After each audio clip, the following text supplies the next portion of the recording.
এই পাশে যেগুলা এগুলো হলো চেরি টমেটো, আর বর্ডারের এই নিচে বর্ডারের এই পাশে যেটা এটা হলো দেশীয় টমেটো।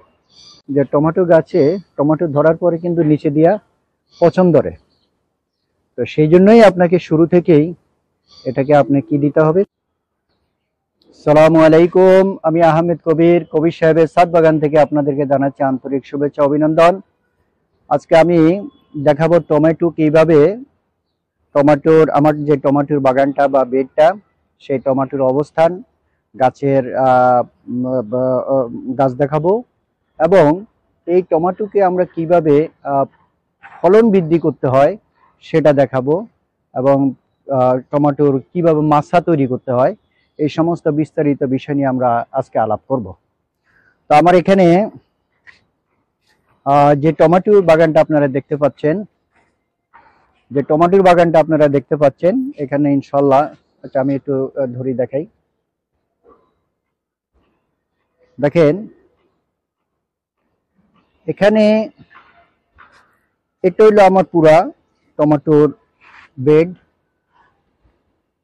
এই যে পুরা টমেটোর বেড, এখানে দুই ধরনের টমেটো আছে, একটা হইলো আপনার চেরি টমেটো, আর একটা হইলো আমাদের দেশীয় যেটা টমেটো সেটা।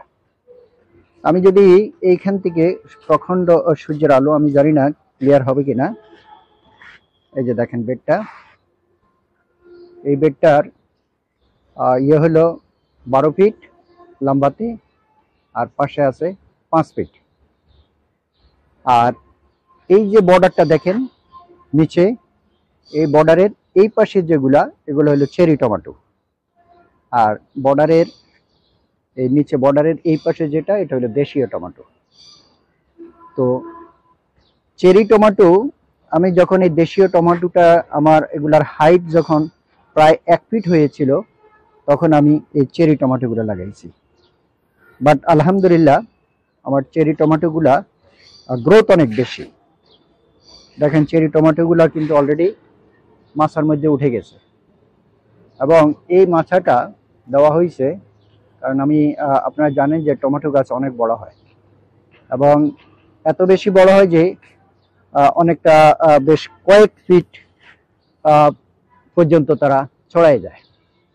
তো সেই জন্যই এই ধরনের গাছকে খুঁটি দিয়ে টিকিয়ে রাখা খুব কষ্টকর, যার ফলে আমরা প্রথমে খুঁটি দিয়ে একটা নির্দিষ্ট হাইট পর্যন্ত তাদেরকে উঠে তারপর এটা মাছা সিস্টেম করে দিয়েছি। এই যে আমার মাছা, এই মাছার মধ্যেই কিন্তু এই টমেটোগুলা, লাউ বা কুমড়া বা অন্যান্য যে গাছগুলো আছে সেই গাছগুলোর মতো এখানে তারা ছড়াই পড়বে। তারপরে এখানে এই যে দেখেন টমেটো কিন্তু আমার বের হয়ে গেছে, অলরেডি টমেটো আসা শুরু হয়ে গেছে। প্রত্যেকটা গাছে কিন্তু টমেটো আছে, প্রত্যেকটা গাছে টমেটো ধরা শুরু হয়ে গেছে, এবং গাছগুলোর যে গ্রোথ কল্পনার বাহিরে, অনেক সুন্দর এবং সম্পূর্ণ সুস্থ। একটা গাছেও কিন্তু কোনো ধরনের পোকা বা কিছুই নেই, দেখেন। এবং এ হইল মাছা। তো আমরা যারা ছাদের মধ্যে টমেটো করব, যেটুকু জায়গার মধ্যেই করি না কেন, আমরা যদি এইভাবে মাছা সিস্টেম করে দিই তাহলে আপনারা দেখবেন যে একসময় এই মাছার উপরে কিন্তু টমেটো গাছ চলে আসবে এবং পর্যাপ্ত টমেটো ধরবে। আর টমেটো গাছের মধ্যে আমি আহামরি কোনো স্প্রে করি নাই, শুধুমাত্র মাঝে মাঝে একটু ছত্রাকনাশক স্প্রে করে দিই, যার ফলে যে আমার গাছগুলো একেবারেই সুস্থ। আমি যদি কাছের থেকেও দেখাই,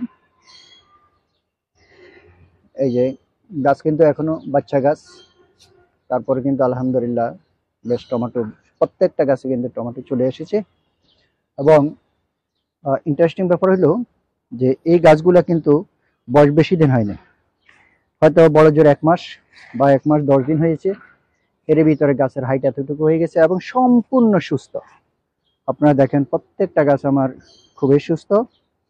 আর আরেকটা জিনিস খেয়াল রাখবেন যে টমেটো গাছে টমেটো ধরার পরে কিন্তু নিচে দিয়া পচন ধরে, তো সেই জন্যই আপনাকে শুরু থেকেই এটাকে আপনি কি দিতে হবে, ছত্রাকনাশক দিতে হবে, যাতে করে কোনো ছত্রাক টমেটো গাছে আক্রমণ করতে না পারে। এইভাবে যদি আমরা আমরা যে কয়টায় গাছ লাগাই, কিন্তু গাছকে একটা মাচা সিস্টেম যদি করে দিই, তাহলে সারা বছর, তাহলে দীর্ঘ সময় কিন্তু টমেটো গাছ বেঁচে থাকবে এবং প্রচুর টমেটো ধরবে। হয়তো সেটা 3 মাসে হইতে পারে, 4 মাসে হইতে পারে, 2 মাসে হইতে পারে, মানে ধরার বেলায় সে তখন কিন্তু আর কমতি হবে না। এবং মাছাটা খুবই সহজ। এইভাবে অনেক একটু ফাঁক করে মাছাটা তৈরি করতে হবে। তো আপনারা, এবং আলহামদুলিল্লাহ আমার এখানে দেখেন সূর্যের আলো খুব বেশি, খুব শীঘ্রই কিন্তু কফি আসি যাবে। আমি এটার ব্যাপারে এখানে ফুলকপি পাতাকপির সাথে আর কি কি করেছি সেটা ইনশাল্লাহ আগামী সপ্তাহে আবার একটা ভিডিও করব। তো আজকে শুধু টমেটো নিয়েই, তবে টমেটো গাছের আরেকটা জিনিস আমি শিখিয়ে দিই। আপনি যদি টমেটো গাছকে খুব দ্রুত বড় করতে চান, তাহলে আপনার টিপস হলো যে, আমি এখান থেকে যদি দেখাই,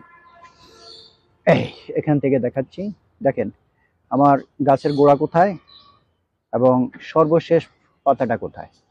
অ্যাটলিস্ট এখানে প্রায় 1 ফিট। প্রথমে আমি 6 ইঞ্চি পর্যন্ত পাতা কেটে দিয়েছি। তারপর গাছ যখন বড় হয়েছে তখন আরও কিছু পাতা আমি নিচের থেকে কেটে দিয়েছি। দ্যাট ইজ প্রত্যেকটা গাছের গোড়া কিন্তু আপনার 1 ফিট, কোনো পাতা নাই। তাতে করে এই গাছগুলো খুব দ্রুত বড় হয়ে গেছে এবং উপরে যাইয়া তখন তাদের ডালপালাগুলো দেখেন, এক একটা গাছের মধ্যে কতগুলো ঢাল, এই যে দেখা যাচ্ছে। এইভাবে ঢালগুলা যে উপরে যে মাঝামাঝি গাছের কাণ্ড মাঝামাঝি থেকে উপরের দিকে যতগুলি ঢাল আসবে, প্রত্যেকটা ঢালে কিন্তু টমেটো ভরে যাবে।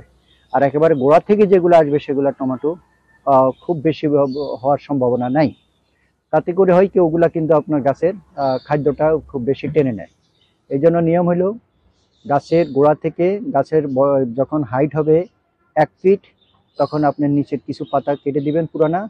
তারপরে গাছের যখন আরেকটু বড় হবে তখন 6 ইঞ্চি পর্যন্ত ক্লিয়ার রাখবেন। তারপরে যখন আরেকটু বড় হবে তখন পুরোপুরি 1 ফিট পর্যন্ত কোনো গাছের নিচে কোনো পাতা রাখা যাবে না, পাতাগুলো কেটে দিতে হবে। তাতে করে আপনার গাছ সুস্থ থাকবে এবং দ্রুত বড় হবে। তো যাই হোক, আজকে এতটুকুই টমেটোর ব্যাপারে। কারণ যেহেতু সিজন, এখন আমরা সবাই টমেটো করবো ছাদে।